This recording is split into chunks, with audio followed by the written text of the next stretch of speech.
जय हिंद। और मैं रिस्पेक्टेड एस्पिरेंट्स, मैं करुण आप सभी का करुण क्लासेस के माध्यम से स्वागत करता हूं।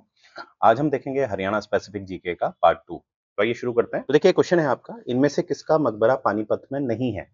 पानीपत में नहीं है पूछा गया है, ठीक है, पानीपत में नहीं है। तो लेट्स सी। सबसे पहले हम देखते हैं बहु अली शाह कलंदर। तो जो आपके बहु अली शाह कलंदर हैं, ये एक चिश्ती ऑर्डर को मानने वाले सूफी संत हैं। चिश्ती ऑर्डर को मानने वाले एक सूफी संत है। अब एक चिश्ती ऑर्डर को भी देख लेते हैं। देखिए, चिश्ती ऑर्डर जो है, ये एक शब्द चिश्ती, चिश्ती बेसिकली एक अफगानिस्तान में टाउन है। तो ये जो चिश्ती आपको दिखाई दे रहा है, ये बेसिकली एक टाउन है अफगानिस्तान में, राइट। तो यानी कि ये जो सूफिज्म है, ये जन्म लेता है अफगानिस्तान से। और कौन है इसके फाउंडर? ओरिजिनल फाउंडर है इसके अबू इशाक इशाक शामी, SHAMI। तो ये ओरिजिनल फाउंडर हैं आपके इस स्कूल के या इस ऑर्डर के, जिसे हम चिश्ती ऑर्डर कहते हैं। और चिश्ती ऑर्डर जो भारत में आया, ये 12वीं शताब्दी में आया, 12th सेंचुरी CE में ये भारत में आया। इसको लाने वाले हैं ख्वाजा मुइनुद्दीन चिश्ती चिश्ती। और ये आए थे अजमेर में। अजमेर आप जानते हैं, दैट इज इन राजस्थान। तो ये कुछ चिश्ती ऑर्डर के बारे में मैंने आपको बताया। तो जो बू अली शाह कलंदर हैं, ये इसी ऑर्डर को मानने वाले हैं। तो क्या इनकी जो दरगाह है वो पानीपत में है? तो बिल्कुल है। तो पानीपत में इनकी दरगाह है। अब हम बात करेंगे इब्राहिम लोदी की। तो इब्राहिम लोदी आप जानते ही हैं। अगर मैं दिल्ली सल्तनत की बात करूं, तो दिल्ली सल्तनत में सबसे पहले आपको पता है गुलाम वंश, जिसे आप स्लेव डायनेस्टी कहते हैं, स्लेव डायनेस्टी। उसके बाद हमें खिलजी दिखाई देता है, जहां खलजी भी कह देते हैं इसे। फिर आपके खिलजी के बाद आते हैं तुगलक, तुगलक के बाद आते हैं सैयद, और सैयद के अंत में हमें देखते हैं लोधी। तो लोधी में आप देखेंगे, लोधी का जो अंतिम शासक था वो इब्राहिम लोधी ही था। पानीपत का प्रथम युद्ध, फर्स्ट बैटल ऑफ पानीपत, जो हुआ था 1526 में हुआ था। किस किस के मध्य हुआ था? इब्राहिम लोधी वर्सेस बाबर, और जिसमें बाबर ने पहली बार तोपों का इस्तेमाल किया था और इब्राहिम लोधी हारे थे, राइट। तो यहां पर याद रखिएगा, यही है इब्राहिम लोधी। तो इनकी जो टोम्ब जो है, क्या ये पानीपत में है? तो ये भी आंसर है, हाँ, पानीपत में इनकी टोम्ब है। अब हम बात करेंगे हेमू की। हेमू आपके हैं सम्राट हेमचंद्र विक्रमादित्य, और इनका भी संबंध आपके पानीपत के सेकंड युद्ध से है। पानीपत का जो सेकंड युद्ध हुआ था, पानीपत का द्वितीय युद्ध 1556, पानीपत के पहले युद्ध के 30 वर्षों के बाद हुआ था। 1556 किस किस के बीच हुआ था? हेमू वर्सेस अकबर। और अकबर तो उसमें मात्र 14 वर्ष के थे, तो अकबर की तरफ से लड़े थे बैरम खान, राइट। और कहीं ना कहीं हेमू को बैरम खान के द्वारा मारा गया था। तो क्या इनकी दरगाह जो है, क्या ये पानीपत में है? तो इसका आंसर भी है यस। अब ऑब्वियसली इब्राहिम खान सूरी जो है, इनकी दरगाह जो है वो पानीपत में नहीं है। इब्राहिम खान सूरी कौन है? ये है आपके ग्रैंडफादर हैं। ये ग्रैंडफादर हैं किसके? शेर शाह सूरी के। और शेरशाह सूरी आप जानते ही हैं, जिन्होंने कहीं ना कहीं हुमायूं को हराया पूरी तरह से। और कहीं ना कहीं हमें दिखता है 1540 से 45 तक इन्होंने शासन किया, शेरशाह सूरी ने, राइट। और शेरशाह सूरी के जो ग्रैंडफादर हैं, जिनका नाम है इब्राहिम खान सूरी, इनका जो टॉम्ब है, इनकी जो दरगाह है, वो है आपका नरनौल में। नरनौल नरनौल भी जो है, आप जानते ही हैं, ये महेंद्रगढ़ डिस्ट्रिक्ट में आता है हरियाणा के। तो हरियाणा में तो है, पर पानीपत में नहीं है। तो आपके पास राइट आंसर है इब्राहिम खान सूरी, राइट। तो ये चीज आपने याद रखनी है, इस तरह के क्वेश्चन आपसे पूछे जाते हैं। आइए नेक्स्ट देखते हैं, इनमें से कौन से नेता ने 1857 की क्रांति में हांसी हांसी से नेतृत्व के करा? ठीक है, आइए। हम अच्छी तरह जानते हैं, हरियाणा ऐसा राज्य है जिससे काफी लोगों ने 1857 की क्रांति में भाग लिया था। तो अगर यहाँ पर ऑप्शन में अगर आप देखेंगे, अब्दुल रहमान खान, बहादुर खान जंग, मुनीर बेग, इमाम अली कलंदर, ये सभी ने भाग लिया था, राइट। और सभी कहीं ना कहीं ये आपको हरियाणा से ही दिखेंगे। परंतु यहाँ पर आपसे स्पेसिफिकली डिस्ट्रिक्ट वाइज पूछा है कि हांसी से कौन कौन थे। तो इसमें जो राइट आंसर है, हांसी से जो राइट आंसर है, वो है आपका मुनीर बेग, जो ऑप्शन नंबर सी में आपको दिखाई दे रहा है। और इमाम अली कलंदर, जो आपको ऑप्शन डी में दिखाई दे रहे हैं। तो यानी कि यहाँ पर दोनों राइट आंसर हैं, पर यहाँ पर तो हमें सर एक ही टिक करना होगा। तो एक ही टिक करना है तो आपको क्या करना है, ऑप्शन डी में ज्यादा टिक करना है। प्रायोरिटी किसको देनी है, प्राथमिकता देनी है ऑप्शन डी फॉर डॉग को। क्यों? क्योंकि इमाम अली कलंदर का नाम ज्यादा आता है कंपैरेटिवली मुनीर बेग से। तो याद रखने वाली बात है, दोनों का नाम आता है, राइट, परंतु अगर चॉइस है तो इमाम अली कलंदर। अब आपने क्या देखना है, यहाँ पर आपको क्वेश्चन पूछे जा सकते हैं इसी से संबंधित, तो मैं कुछ डेटा आपको दे रहा हूं। यहाँ पर हम लीडर का नाम लिख लेते हैं और यहाँ पर रीजन का नाम लिख लेते हैं, या डिस्ट्रिक्ट हो सकता है, ठीक है। तो जो हम अभी डिस्कस करेंगे, कुछ आपके पास 6 नाम आएंगे, वो आपने अच्छी तरह याद रख लेना है। तो सबसे पहले मैं लिख रहा हूँ इमाम अली कलंदर और मुनीर बेग। तो आप सी और डी में देख पा रहे होंगे, इमाम अली कलंदर एंड मुनीर बेग। मुनीर बेग, तो ये जो है इनको आप लिखेंगे हंसी। हंसी से इन्होंने भाग लिया था, तो पहले तो ये हो गया, राइट। दूसरा देखते हैं, ये पहले में आ गए। दूसरे में देखते हैं अब्दुल रहमान खान, जैसे ऊपर आपको नाम दिख रहा होगा, ए ऑप्शन। तो अब्दुल रहमान खान, तो इनका आप लिंक करेंगे झज्जर से। झज्जर से आप इसको लिंक करेंगे, ये नवाब ऑफ झज्जर थे, राइट। नेक्स्ट हम देखेंगे जो बी ऑप्शन में आपको दिखाई दे रहा है, थर्ड वन, बहादुर खान जंग। बहादुर खान जंग, बहादुर खान जंग है आपके बहादुरगढ़ से। बहादुरगढ़ से,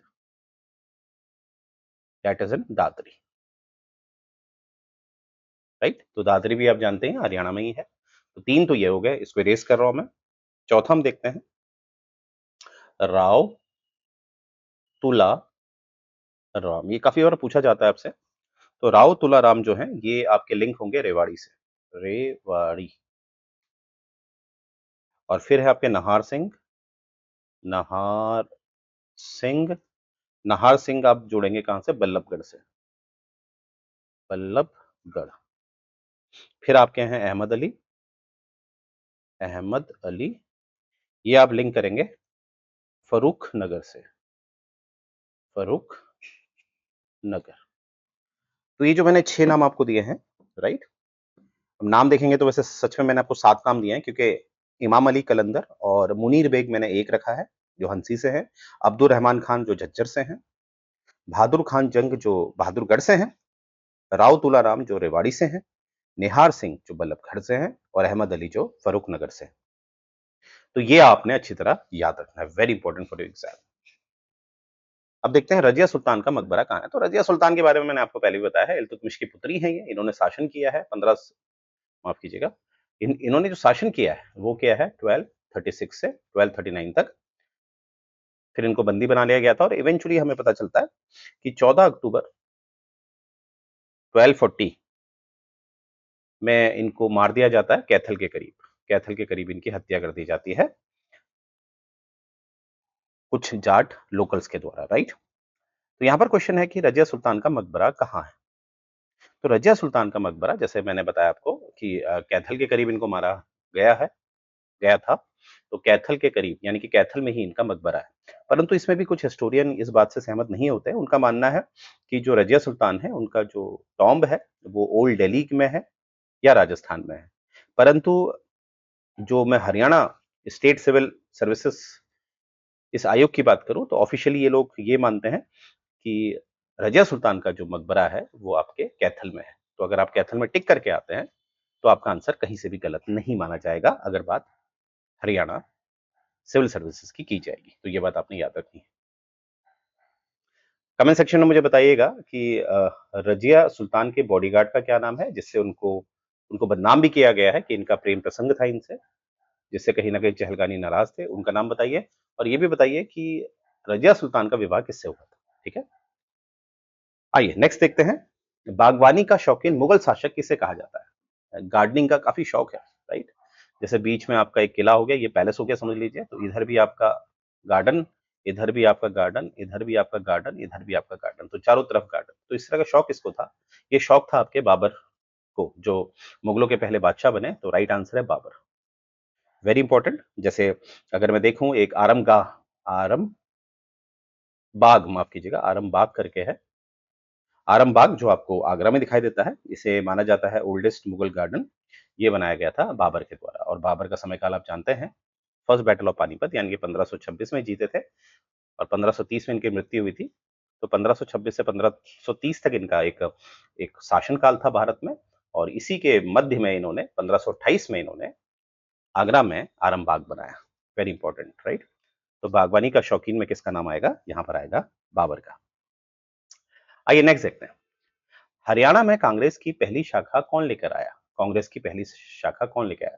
तो आईएनसी के बारे में चर्चा कर लेते हैं। आईएनसी आप जानते ही हैं, इस समय जो हमारे वाइसरॉय हैं वो हैं आपके लॉर्ड डफरिन। तो लॉर्ड डफरिन के समय पर हमारा आईएनसी बनता है। तो आपसे क्वेश्चन पूछा जा सकता है, आईएनसी जब बना तो उस समय वाइसरॉय कौन थे? Lord Dufferin. और आईएनसी कब बना? ये बना 1885 में। और एक किसके कहने से बना? आईएनसी को बनाने में, आईएनसी के पूरा क्या क्या इसमें शर्तें होंगी, इसके पीछे डिजाइनिंग किसकी थी? वो थे आपके एओ ह्यूम। एओ ह्यूम, एलन ऑक्टेवियन ह्यूम। ये एक रिटायर्ड आईसीएस अधिकारी थे। आईसीएस का फुल फॉर्म होता है इंपीरियल सिविल सर्विसेज, जो आज किस नाम से जाना जाता है? आईएएस के नाम से। ठीक है, तो उस समय तो आईसीएस कहते थे। तो रिटायर्ड आईसीएस अधिकारी थे एओ ह्यूम, फिर भी इनको रखा गया था। भारत की शासन प्रशासन प्रणाली को अच्छी तरह समझते थे, तो इसलिए रिटायरमेंट के बाद भी इनको रखा गया था। तो इन्हीं के कहने पर आईएनसी का निर्माण किया जाता है, राइट। और आईएनसी का जब निर्माण किया जाता है, तो आईएनसी के निर्माण के समय जब आईएनसी का पहला अधिवेशन हुआ, अधिवेशन कहाँ हुआ? ये बॉम्बे में हुआ, 1885 में बॉम्बे में हुआ ये बॉम्बे अधिवेशन। और इसमें कितने लोग शामिल थे? जो फाउंडिंग मेंबर्स थे वो थे 72 में फाउंडिंग मेंबर्स। फाउंडिंग मेंबर्स में 72 फाउंडिंग मेंबर्स ने ये पहला अधिवेशन में शामिल हुए, जो बॉम्बे में हुआ। अब इन्हीं 72 फाउंडिंग मेंबर्स में से एक नाम है आपका लाला राय बहादुर मुरलीधर। मुरलीधर, ज्यादातर हम इनको बहादुर मुरलीधर कहते हैं, जो ऑप्शन नंबर बी में आपको दिखाई दे रहा है, ऑप्शन नंबर बी में। तो ये फाउंडिंग मेंबर है, और यही थे जो एक कांग्रेस की विचारधारा को हरियाणा में ले गए। और हरियाणा में इन्होंने पहली जो शाखा खोली है वो अंबाला में खोली है, अंबाला। अब बहुत लोग इसमें सोचते हैं कि यहाँ पर लाला लाजपत राय जी का भी योगदान है। देखिए, लाला लाजपत राय जी ने 1887 में, 1887, रिपीट, 1887 में लाला लाजपत राय ने कांग्रेस की जो दूसरी शाखा है वो हिसार में स्थापित करी। हिसार में स्थापित करी। तो ये बात याद रखना। तो अगर क्वेश्चन है कि हरियाणा में कांग्रेस की पहली शाखा कौन लेकर आया, तो इसका आंसर है बहादुर मुरलीधर, राइट। तो ऑप्शन नंबर बी आपको दिखाई दे रहा होगा, लाला राय बहादुर मुरलीधर। इसीलिए बहुत सारी किताबें हमें लाला राय की वजह से लाला लाजपत राय दिखा देती है, दैट इज रॉन्ग। याद रखिएगा, वेरी वेरी इंपॉर्टेंट पॉइंट। ठीक है, और आप एग्जाम वाइज ये याद रखिएगा, पहले के जो 5 इंडियन नेशनल कांग्रेस की जो पहले की 5 अधिवेशन हुए थे, 1885, 1886, 1887, इस तरह से जो पहले के 5 अधिवेशन हैं, उनमें जो अध्यक्ष बने, जो प्रिजाइडिंग ऑफिसर बने, उनके नाम आपने याद रखने हैं। तो मैं आपको बता देता हूँ। सबसे पहले डब्ल्यू सी बनर्जी पहले अध्यक्ष बने, फिर बने दादा दादा भाई नायरोजी,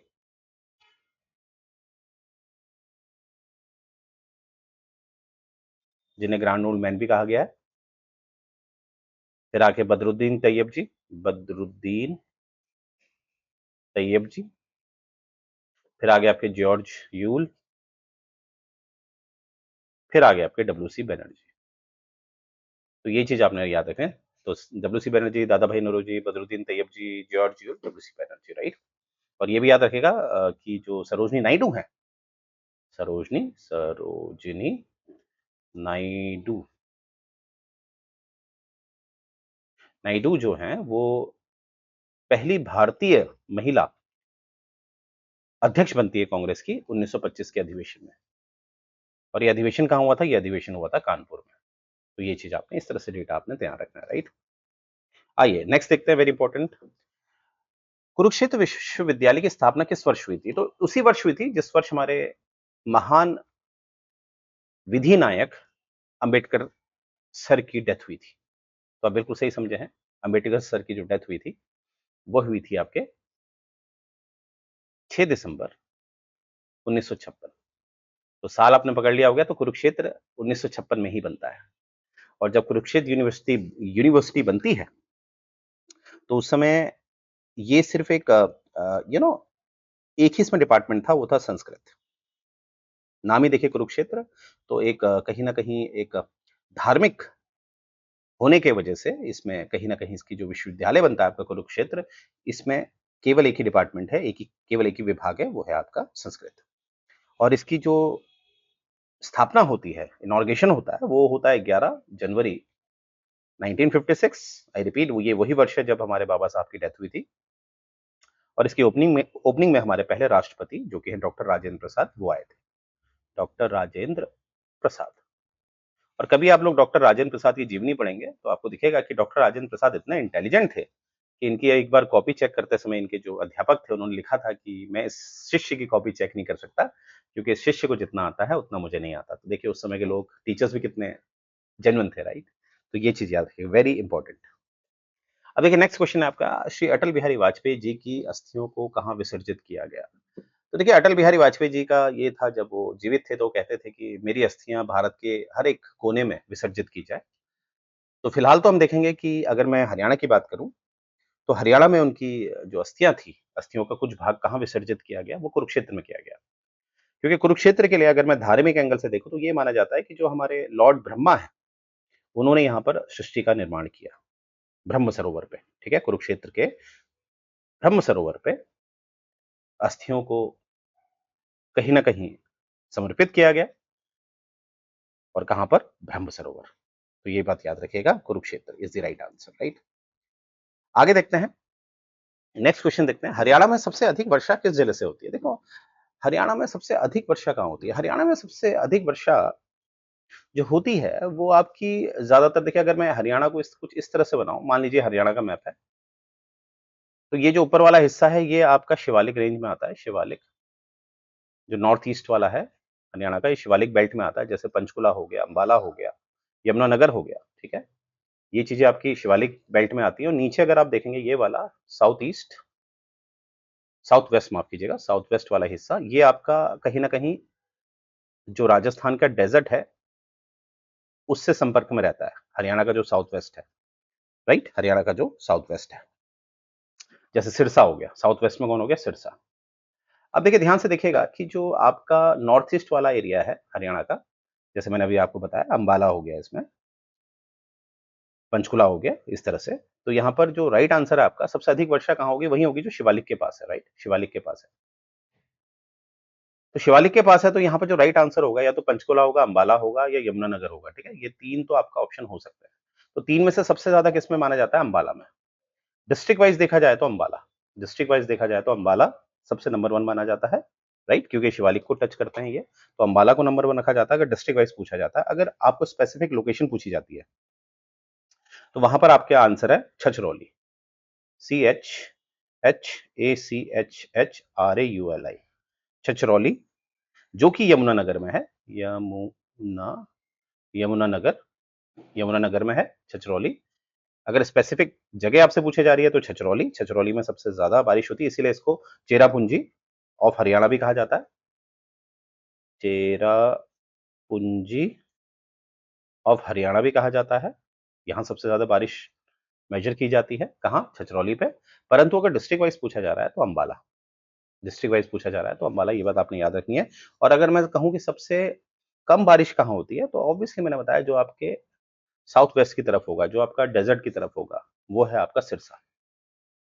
तो क्वेश्चन में अगर सबसे कम वर्षा पूछा जाएगा तो सिरसा, और सबसे अधिक पूछा जा रहा है अंबाला, अगर डिस्ट्रिक्ट वाइज पूछा जा रहा है।